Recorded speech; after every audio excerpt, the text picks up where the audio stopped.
저술하여 인간의 문학뿐만 아니라 세계사에도 큰 영향을 끼쳤습니다.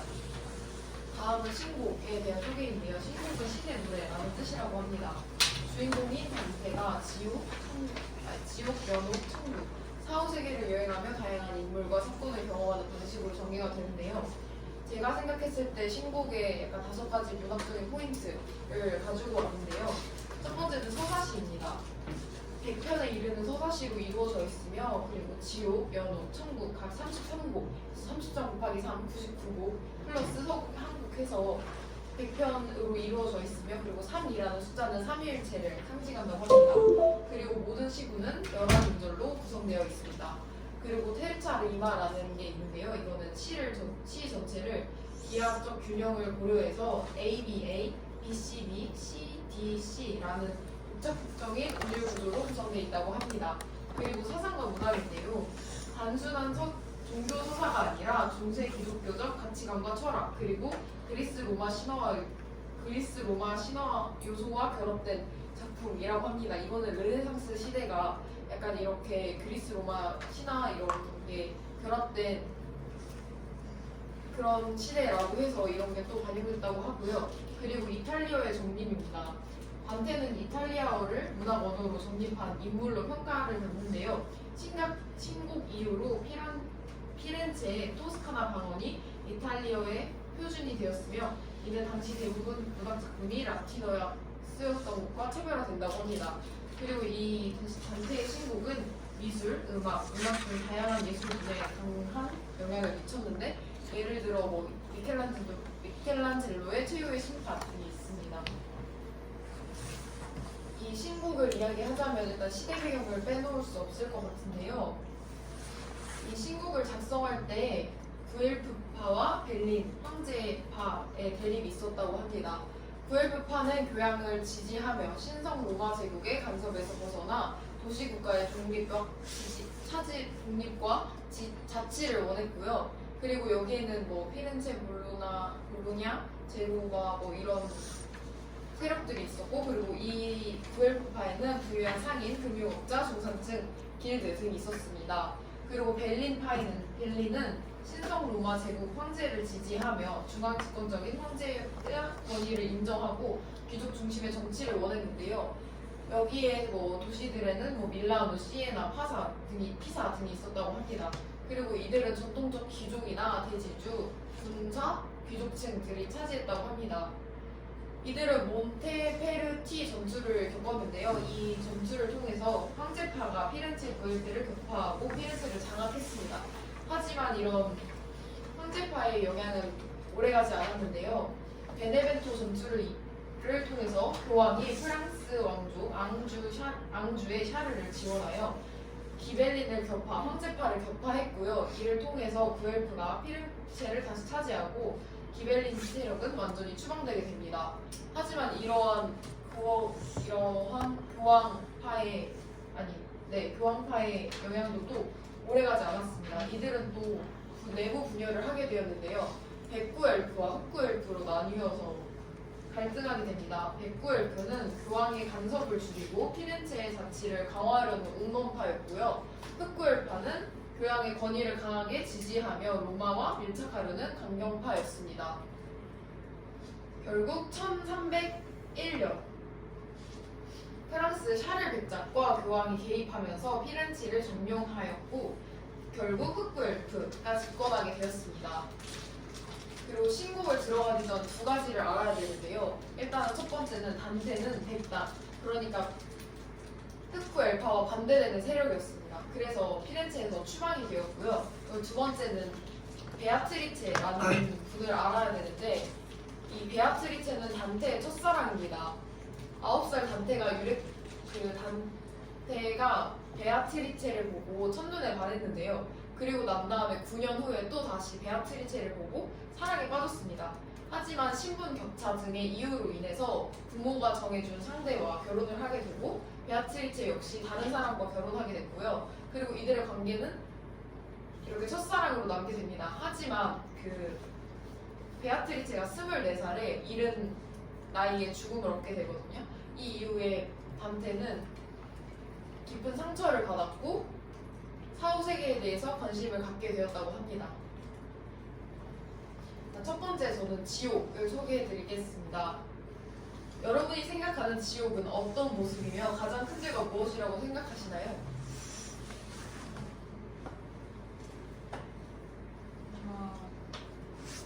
선생님은 불을 켜고 있는 것 같아요.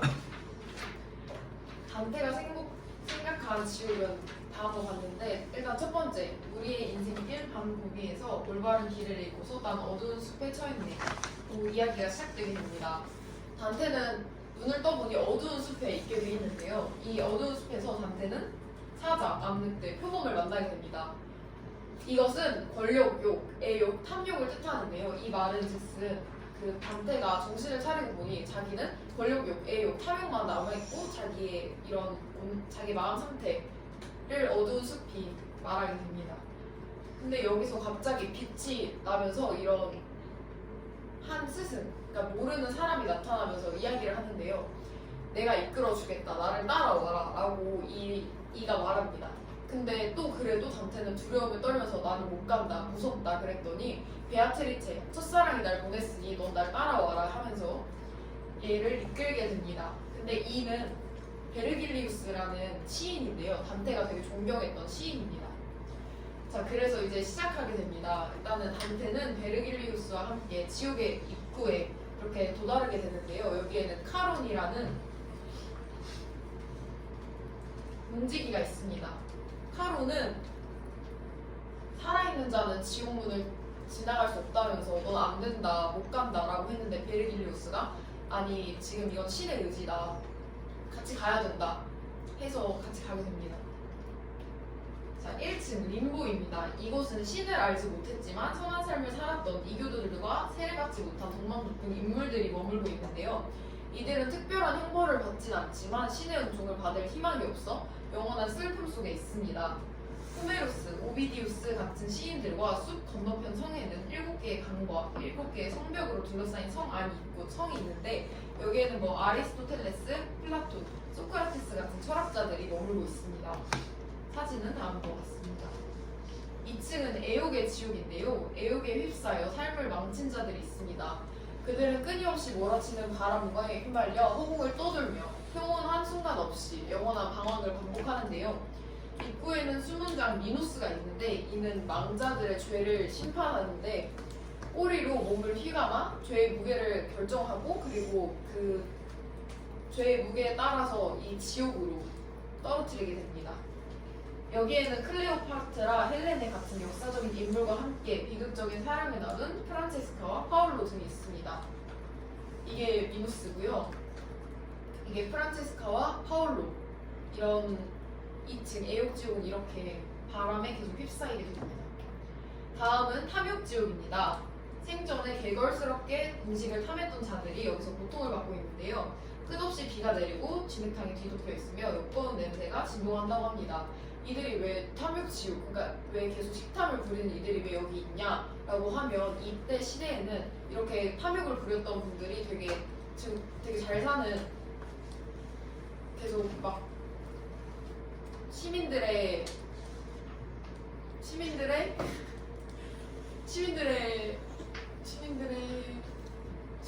돈을 막 탐내고 했던 사람들이어서 여기 탐욕지옥이 있다고 합니다. 이곳을 지키는 괴수 케르베로스는 세계의 일부로 죄인들을 무너뜨리며 괴롭히고요. 그리고 베르기우스가 이 썩은 흙을 던져가지고 케르베로스를 물리치고 쓰러진 망자를 뛰넘으며 3층을 벗어나게 됩니다. 그리고 4층입니다. 4층은 낭비와 인생 지옥인데요. 낭비가와 구두쇠들이 거대한 바위를 밀며 서로 부딪히고 싸우기를 반복합니다. 그들은 양보하지 않고 끝없이 바위를 굴리며 형벌을 받는데요. 입구에서는 지옥의 신 플루토가 의미를 알 수 없는 말을 계속 하고 있었습니다. 다음과 같이 계속 이렇게 돌을 굴리면서 이쪽 방향에서는 뭐 구두쇠들이 있고 저기에서 낭비했던 사람들이 서로를 이렇게 부딪히면서 끝까지 밀고 가려고 합니다. 다음 5층은 분노지옥입니다. 이곳은 늪의 사방에서 신음소리와 탁한 신음이 되어 늪의 표면을 뒤덮고 있으며 분노로 이성을 잃은 자들이 몸에 뻘을 뒤집은 채 싸우고 뱃속에는 분노를 내면에 쌓아둔 자들이 탄식하며 고통받고 있습니다. 그리고 여기에서는 분노의 망자들을 태우는 뱃사공 플레기아스를 만나며 배를 타서 늪을 건너갈 때 약간 이러한 상황이 연출됩니다. 근데 여기서 세 명의 목수의 여신이 나타나 단체를 돌로 만들겠다고 위협합니다. 하지만 스승인 베르길리우스가 눈을 감으라고 하며 위기를 넘기게 되고요. 곧 천사가 내려와서 망자들을 꾸짖고 성문을 열어주며 두 사람은 다음 지옥으로 향하게 됩니다. 자, 6층 이단 지옥입니다. 이곳에는 신의 올바른 가르침을 어긴 자들과 이교도들 중 덕망 없는 자들이 있는데요. 수많은 무덤이 펼쳐져 있으며 모든 무덤의 뚜껑은 열려져 있고 그 안에서 불길이 치솟고 있습니다. 이들은 영원히 불타는 무덤 속에서 형벌을 받게 되는데요. 과거의 교황이나 추기경들이 여기서 벌을 받고 있고 스승과 단테는 영리와 악취 가득한 곳을 조심스럽게 지나갑니다. 이러한 모습이 연출된다고 합니다.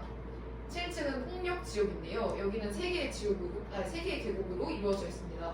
첫 번째 계곡은 타인에게 폭력을 휘두른 자들의 지옥인데요. 펄펄 끓은 피의 강 속에 잠겨 있으며 수면 위로 몸을 내밀면 화살을 맞아 다시 가라앉게 되는 이러한 지옥이 있습니다. 그리고 두 번째 계곡은 스스로에게 폭력을 휘두른 자들, 즉 자살한 영혼들이 머문 이곳인데요. 이들은 살아있을 때와 달리 인간의 형태를 유지하지 못하고 푸른 잎이 하나도 없는 마른 나무로 변해 있다라고 합니다. 그리고 세 번째 계곡은 신의 뜻을 거스리고 자연의 섭리를 배반한 자들의 지옥인데요. 이들은 하늘에서 불기둥이 쏟아지는 뜨거운 모래 위를 맨발로 걸어다니며 고통을 견뎌내야 했습니다. 그리고 한 번 쓰러지면 100년 동안 다시 일어날 수 없는 형벌이 주어졌고 끝없는 고통 속에서 울부짖었다라고 합니다. 이게 타인에게 폭력을 휘두른 자들의 지옥이고요. 이거는 자살한 자들의 지옥. 여기에서는 그 단테가 약간 나무처럼 돼 있으니까 한번 스승이 이거 한번 부러뜨려 봐라 해서 부러뜨렸대. 피가 나면서 이 나뭇가지 해서 너무 아프다 하면서 소리 지르었다고 합니다. 이 자살하신 분들이. 그리고 마지막 여기는 이교조들입니다. 그리고 괴수 라운증에 올라타 8층에 도착하게 되는데요. 8층은 사기와 위조의 지옥입니다. 거대한 원형으로 이루어져 있으며 안쪽에 10개의 구덩이가 계단식으로 파져 있는데요. 첫 번째 구덩이에는 성을 이용해서 타인을 기만한 자들이 뿔난 귀신들에게 채찍질을 당하고 있습니다. 두 번째 구덩이는 아춤꾼들이 더러운 오물로 가득한 구덩이에 잠겨 있으며 그들의 거짓된 칭찬은 결국 더러운 똥물에서 고통받게 했습니다. 세 번째 구덩이는 성직자이면서 자신의 직위를 이용해 부당한 이익을 취한 자들이 벌을 받고 있는데요. 이들은 머리를 거꾸로 항아리에 처박힌 채 묻혀있고 밖으로 드러난 발에는 교회의 촛불처럼 불타오르고 있습니다. 이들은 고통에 몸부림칠수록 불길은 더욱 거세져 갔습니다. 그리고 네 번째 구덩이는요. 점술가와 예언가들이 180도 꺾인 채 줄을 이어 걸어가고 있는데요. 이들은 미래를 엿보려 했던 죄로 머리가 180도씩 들려 앞으로 가려 하면 뒤로 가고 뒤로 가려 하면 앞으로 부딪혀 눈물을 흘리고 있습니다. 그리고 다섯 번째 구덩이는 뇌물을 받고 부패한 관료들이 끓는 여청 속에서 영원히 고통받고 있습니다. 죄인들이 수면 위로 몸을 드러내려 하며 작사를 든 악마들이 그들을 찔러 다시 역청 속으로 가라앉게 했는데요. 여기서 한 악마가 단테에게 흥미로운 광경을 보여주겠다고 장담했지만 결국 죄인은 역청 속으로 이 죄인이 도망쳐도 나 다시 잡을 수 있다라고 악마가 말하는데 결국 죄인은 역청 속으로 도망쳐가지고 악마가 잡지 못해요. 그래서 두 악마가 싸우다가 함께 역청에 빠져서 사라지는 우스꽝스러운 장면들이 나타납니다. 그리고 여섯 번째 구덩이는요. 위선자들이 있는데 위선자들은 겉은 화려하지만 속은 무거운 납수로 가득한 망토를 두르고 힘겹게 걸어가고 있습니다. 그들 중 한 명은 과거에 거짓 선동으로 무고한 사람이 희생시켰다고 고백하며 자신이 받는 형벌을 인정했습니다. 그리고 일곱 번째 구덩인데요. 도둑들이 뱀의 형벌을 받고 있습니다. 죄인들은 뱀에게 물리며 죄가 되어 사라졌다가 다시 인간의 모습으로 되돌아옵니다. 또한 어떤 도둑은 뱀이 되고 어떤 뱀은 인간이 되는 끊임없는 변형을 겪고 있습니다. 여덟 번째 구덩이는요. 관계와 음모를 꾸민 자들이 불길 속에서 고통받고 있습니다. 아홉 번째 구덩이는 분열을 조정한 자들이 처벌받는 곳으로 그들의 몸은 끊임없이 칼에 베이고 찢어져 있습니다. 종교적 분열을 일으킨 자들에게는 가슴이 찢어지고 거짓을 퍼뜨린 자는 혀가 잘리며 불필요한 갈등을 조장한 자에게는 머리가 갈리는 형벌을 받고 있고요. 그리고 그들의 몸은 다시 회복되면서 다시 같은 형벌을 반복해서 받게 됩니다. 마지막 10번째 구덩이인데요. 연금술사, 위조범, 사기꾼들이 벌을 받고 있습니다. 이들은 썩어 문드러진 몸으로 기어다니며 피부가 가려워 미친 듯이 긁어대고요. 피부는 갈라지고 딱지가 떨어져 나갔으며 더러운 악취로 진동했습니다. 베르길리우스는 이렇게 말합니다. 단테가 이들의 형벌을 바라보면서 죄인들의 이야기를 하나하나 다 들어줘요. 이걸 보면서 베르길리우스는 단테를 꾸짖으면서 개인적인 감상에 빠지지 말고 본래의 목적을 잊지 말라고 경고했습니다. 9층에는 신과 인간을 거역하고 전쟁을 일으켰던 거인족이 갇혀 있는데요.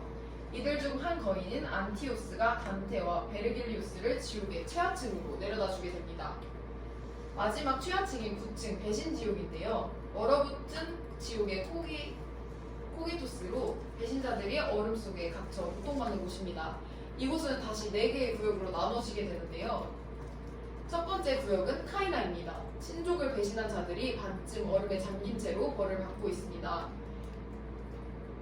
그리고 두 번째 구역 안티노라는 조국과 동료를 배신한 자들의 영역인데요. 이곳에서는 단테가 한 남자가 얼음에 잠긴 다른 남자의 머리를 굶주린 듯이 깨물고 있는 모습을 목격하게 됩니다. 그 남자는 배신당한 것에 대한 분노로 상대를 물어뜯고 있다라고 말하고 있습니다. 그리고 세 번째 구역 톨로베라는 손님, 친구를 배신한 자들이 갇혀 있으며 이들은 얼굴을 위로 향한 채 완전히 얼음 속에 갇혀 있어 눈물을 흘릴 수도 없다고 합니다. 그리고 주택가가 있는데요. 주인을 배신한 자들이 가장 깊은 곳으로 빠져 있는 지옥입니다. 여기는 죄인들은 완전한 얼음 속에 갇혀 꼼짝없이 고통을 받고 있습니다. 그리고 여기에는 루시퍼가 있는데요. 그의 날개가 끊임없이 바람을 일으켜 지옥을 얼어붙게 만들고 루시퍼는 3개의 얼굴을 갖고 있으며 각각 입으로 역사상 가장 큰 배신을 저지른 3명의 죄인들을 싣고 있습니다. 정면의 입에는 예수를 배신한 가룟 유다, 왼쪽 입에는 로마 황제 줄리어스 시저를 암살한 브루투스, 오른쪽 입에는 암살을 공모한 카시우스가 씹히며 끊임없는 고통을 받고 있습니다. 마지막 발표자 견해입니다.